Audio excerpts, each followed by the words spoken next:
Dipersembahkan oleh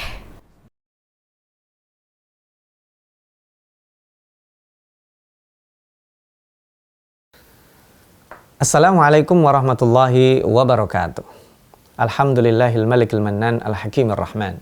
Allahumma salli wa sallim wa barik ala sayyidi ahlil jinan nabiyina al-karim Muhammadin sallallahu alaihi wasallam wa ala alihi wa ashabihi wa man tabi'ahu bi ihsan. Para pemirsa TV-mu yang berbahagia, salihin, salihat, dan para pecinta Al-Quran dimanapun Anda berada. Alhamdulillah kita bersyukur berjumpa kembali di dalam serial Tafsir Al-Azhar, membersamai Buya Hamka dalam menadaburi ayat-ayat Al-Quran, memanfaatkan bulan mulia, bulan Ramadan, kita tadaburi ayat-ayatnya. Mudah-mudahan membersamai beliau ini kita mendapatkan mutiara hikmah yang menambah iman kita dan menginspirasi lahirnya kebaikan-kebaikan, menjemput berbagai peluang tersebut yang Allah sediakan, khususnya di bulan Ramadan. Insya Allah pada serial ini kita akan menadaburi dua ayat di surat Al-Baqarah ayat 163 dan ayat 164. Mohon izin saya bacakan dua ayat ini. A'udzu billahi minasyaitonir rajim. Wa ilahukum ilahu wahid. La ilaha illa huwar rahmanur rahim. Inna fi khalqis samawati wal ardi wa ikhtilafil laili wan nahari wal fulki allati tajri fil bahri bima yanfa'un nas wa ma anzalallahu minas samai min ma'in fa ahya bihil arda ba'da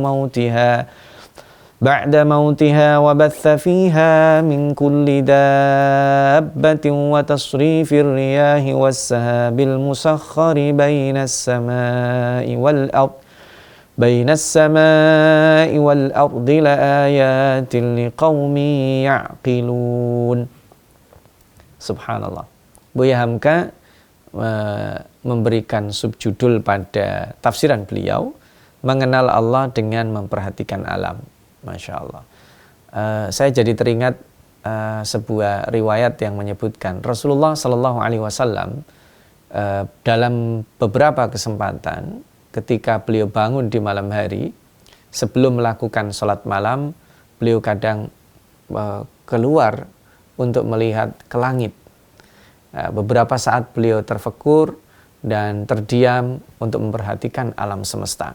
Ternyata itu merupakan bagian yang rutin beliau lakukan, ternyata menjadi mukadimah penting ketika seseorang hendak beribadah. Dan juga sebaliknya, kadang setelah melakukan sholat juga bisa memperhatikan alam. Mengapa memperhatikan alam ini memiliki konektisitas kepada ketuhanan? Karena sosok manusia itu kecil secara materi dan secara fisik. Ketika dia berada di luar dan menyaksikan keluasan, kebesaran alam semesta, dia berada pada titik ketidakberdayaan. Pada saat itulah memunculkan kerinduan, memunculkan konektisitas, ketersambungan dia dengan zat yang memiliki kuasa atas konektisitas alam itu. Dan itu tidak lain dan tidak bukan adalah Sang Penciptanya. Inilah makanya memperhatikan alam semesta menjadi satu hal penting di dalam agama kita yang kita kenal dengan tafakkur alam. Tapi istilah ini kemudian menjadi tadabbur alam. Padahal kalau tadabbur itu cenderungnya kepada ayat-ayat Allah yang mantuk, yang tertulis, sementara tafakkur kita menggunakannya untuk menyambungkan fenomena-fenomena alam ini kepada Sang Penciptanya. Nah, bagaimana Buya Hamka menggabungkan dua hal ini? Pada ayat 163 disebutkan wa ilahukum ilahun wahid. Hanya satu Tuhan saja. Dan ilahun wahid itu adalah disebut dengan Ar-Rahman Ar-Rahim. Tuhan yang Esa itu berarti satu. Tidak ada siapa-siapa, tidak ada yang memberikan asistensi, tidak ada sekutu, tidak ada sub-subnya, betul-betul tunggal. Maka dialah Tuhan pencipta, berdiri sendiri, kekuasaannya mutlak ya, tidak bersekutu dengan yang lain. Mustahil berbilang itu, sebab kalau berbilang, pecahlah kekuasaan. Tidak ada Tuhan melainkan Dia. Apabila telah diketahui tunggalnya dalam penciptaannya, maka hanya Dia yang wajib disembah. Nah, Buya Hamka menyebutnya dengan tauhid rububiyah dan menghadirkan kembali dalam tafsiran ini dengan surat Al-Fatihah, iyyaka na'budu wa iyyaka nasta'in. Silahkan nanti bisa kembali ya. Tapi secara singkat, filosofi iyyaka na'budu wa iyyaka nasta'in itu adalah totalitas dan spesifik hanya kepada Allah dalam menyembah dan isti'anah atau meminta. Maka hal tersebut tidak akan mungkin terjadi kalau tidak ada persepsi totalitas di dalam menghambakan diri atau menuhankan kepada Allah yang dikatakan wa ilahukum ilahun wahid. Inilah pokok pendirian agama.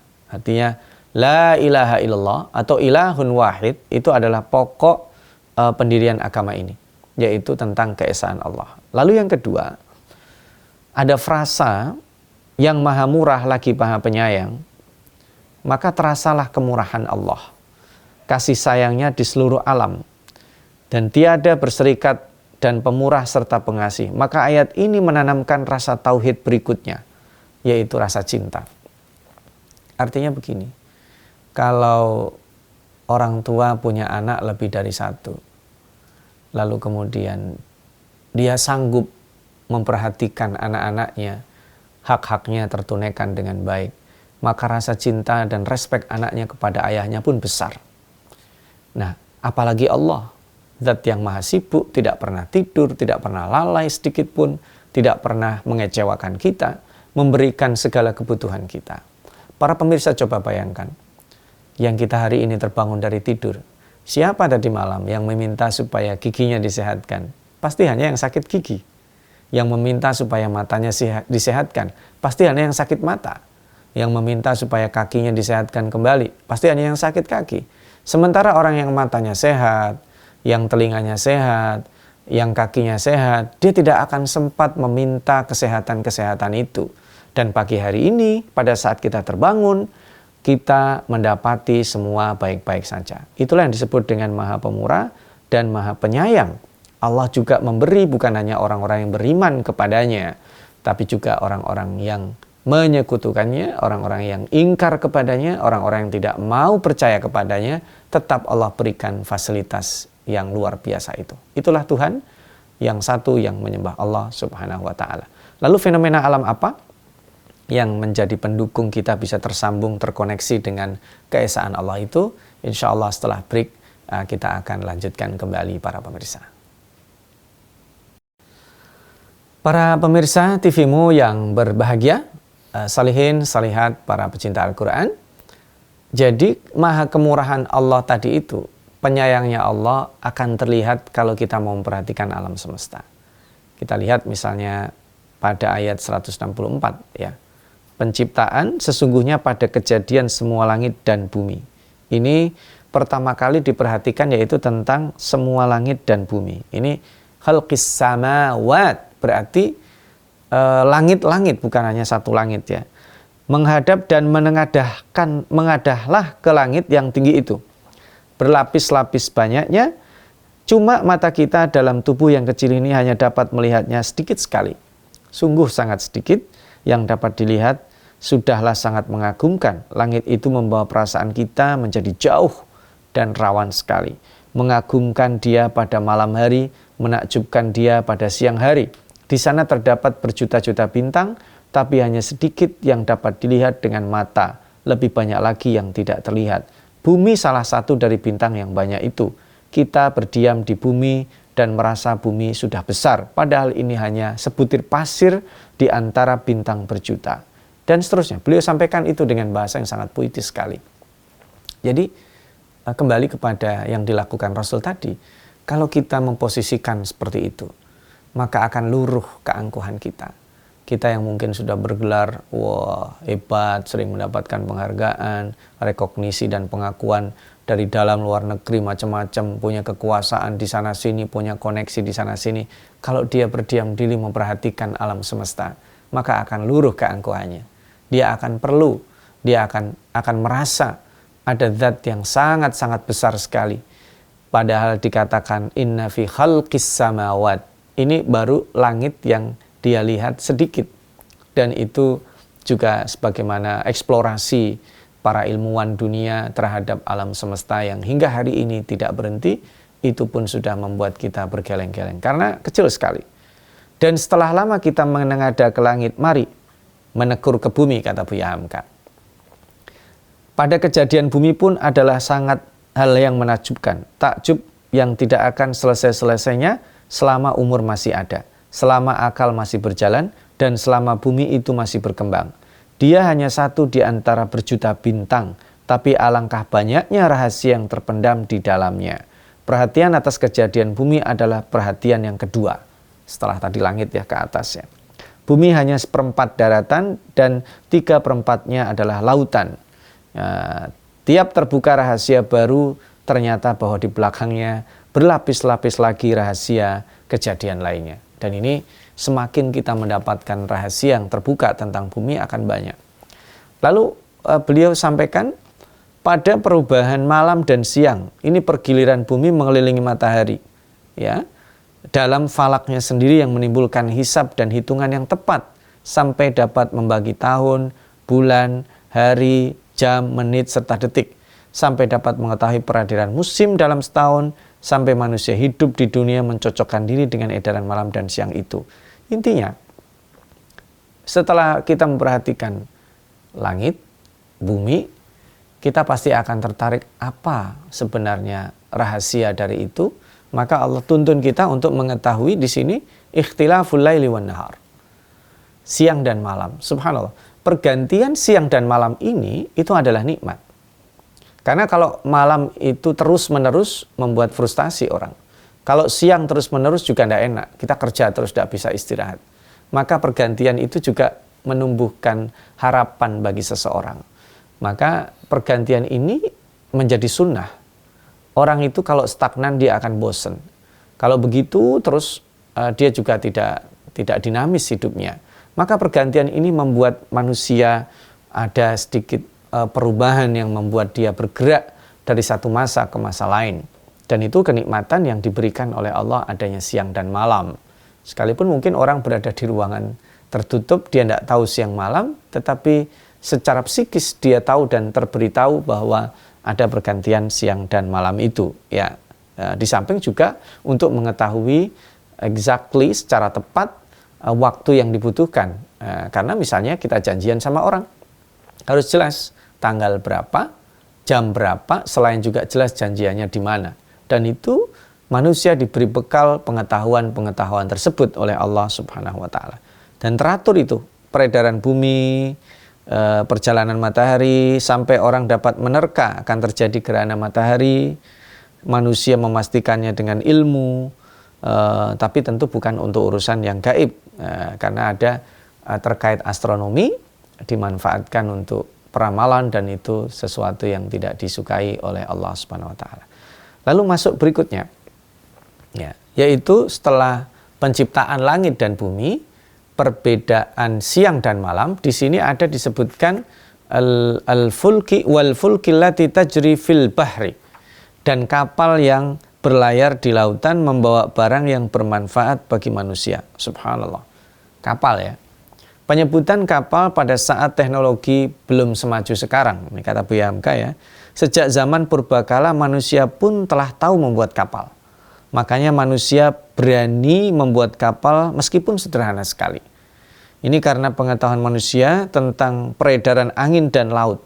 Jadi peredaran angin terus kemudian laut yang membentang, dengan ilmu perbintangan manusia berani. Hingga kemudian beribu-ribu kapal, banyak juga yang tenggelam karena ombak dan lain sebagainya. Dan ini disebutkan, kata beliau, ada 23 kali penyebutan kata kapal di dalam Al-Quran. Bahkan di zaman Nabi Nuh telah digunakan kapal untuk pengangkutan besar-besaran. Satu-satunya makhluk hidup yang selamat ya yang ada di dalam kapal itu. Berarti itu juga luar biasa di zaman sangat-sangat jauh sekali. Dan sekarang kata beliau lebih maju, berlayar kapal-kapal seperti Empress of Britain, Queen Elizabeth, Queen Mary, United States. Nah ini menarik, berarti wawasan Buya Hamka tentang kapal pesiar ya, karena beliau disebutkan di sini sampai ada kapal yang mempunyai bioskop, pemandian besar, surat kabar harian, televisi, berpindah pula kemudian ke udara, ada kapal udara disebut penerbangan. ada kapal selam beliau menyebutkannya. Sekarang ada kapal selam yang dijalankan dengan atom. Dan ini bagaimana manusia mencapai kemajuan sepesat ini? Itu Allah Subhanahu wa taala supaya kita memikirkan dengan apa kita sekarang bisa sampai pada titik ini. Tentu itu juga karena salah satunya adalah rahmat Allah Subhanahu wa taala. Fenomena alam apalagi yang Allah minta kita perhatikan untuk terkoneksi dengan Sang Pencipta? Insya Allah kita akan sambung setelah jeda berikut para pemirsa. Para pemirsa TVmu, para pecinta Al-Quran, salihin salihat, as-saimin as-saimat. Setelah kita diminta memperhatikan fenomena kapal, dan kapal itu subhanallah dengan teknologi sekarang semakin maju dan semakin besar kapal berlayar di tengah lautan yang sangat luas. Kita kalau udah di tengah laut sudah seolah-olah tidak tahu tepinya mana. Tapi itulah manusia. Lalu Allah tambahkan lagi, kita diminta untuk memperhatikan apa yang diturunkan Allah daripada air, maka dihidupkannya dengan air itu bumi yang sudah mati, seraya disebarkannya padanya tiap-tiap jenis binatang. Ini hal menarik ya, pendeknya disingkatkan di sini, di dalam keterangan ini adalah pentingnya air hujan. Nah, beliau sebutkan kepentingan air hujan, mungkin di sini urgensi air hujan ya, yaitu menghidupkan bumi yang telah mati.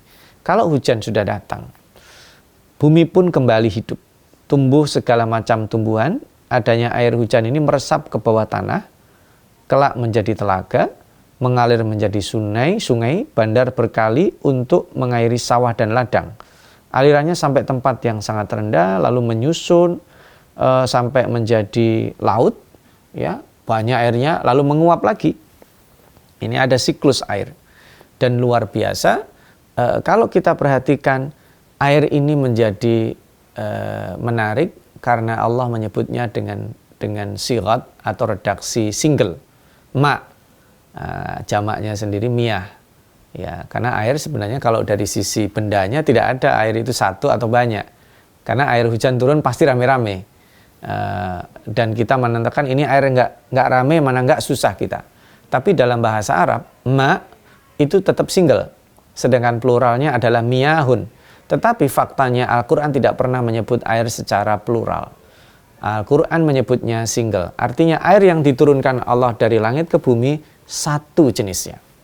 Tapi air yang diangkat Allah dari bumi jenisnya macam-macam. Ada air tawar, ada air asin, ada air yang sudah terkontaminasi, ada air yang macam-macam, kotor, macam-macam, ada yang bersih, setengah bersih, ada yang panas, ada yang dingin. Ketika diangkat Allah, diproses ke langit, menjadi awan dan turun hujan, dia menjadi satu jenis air. Dan itu siapa yang melakukannya? Tentu itu adalah Allah. Dan air yang diturunkan dari langit itu adalah air yang suci, menyucikan dan memberi kehidupan. Siapa yang memindahkan air yang asin, air yang bahkan mungkin berbahaya, ketika diuapkan di atas lalu turun sebagai air yang bermanfaat, tentu itu membuat kita terkoneksi dengan Sang Penciptanya. Lalu perhatian keenam kita adalah peredaran angin, atau disebut di zaman kita ini peredaran cuaca. Kepandaian manusia di zaman modern dalam rangka penyelidikan geofisika telah dapat mengetahui peredaran dari timur ke barat, utara ke selatan, menentukan jam sekian kerasnya angin berapa dan seterusnya. Ini tentu merupakan pengetahuan yang akan menyampaikan kita pada Sang Penciptanya. Sampai sedetil itukah? Maka tidak mengherankan ketika semua ini dirangkai adalah menjadi tanda-tanda bagi kaum yang berakal. Siapakah mereka? Buya Hamka meneruskannya dengan surat Fatir 28, innama yakhsyallaha min ibadihil ulama. Orang-orang yang mengetahui, memiliki ilmu akan sampai pada titik dia takut kepada Allah. Ketakutannya ini bukan ketakutan sembarangan, ketakutan yang berbasis ilmu. Dia akan sangat takut. Kalau kita orang yang berilmu, kita segan kepadanya, kita appreciate, kita respect kepadanya. Tapi kepada Allah lebih dari itu, kita berharap banyak kepadanya.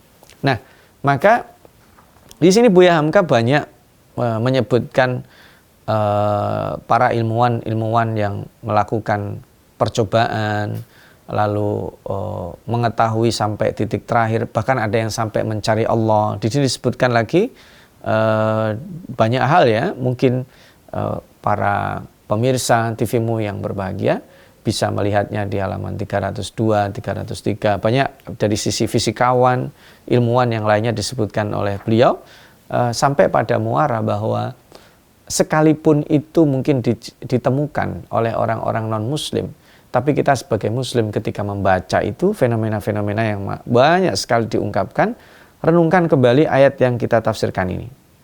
Baca kesan dari ahli-ahli sarjana yang disebutkan oleh beliau, sampai pada kesimpulan, dengan mempelajari keadaan alam, kita akan sampai pada kepercayaan akan adanya Allah. Nah, sistem yang dianggap modern ini dimulai oleh Al-Quran sejak berabad-abad lalu. Dengan ini kita mendapat kesan pula bahwa ilmu pengetahuan modern yang menjauhkan diri dari kepercayaan akan adanya Allah sudah disebutkan kolot atau dikacaukan oleh ambisi-ambisi politik golongan tertentu. Jadi tidak boleh ada dikotomi ilmu hari ini.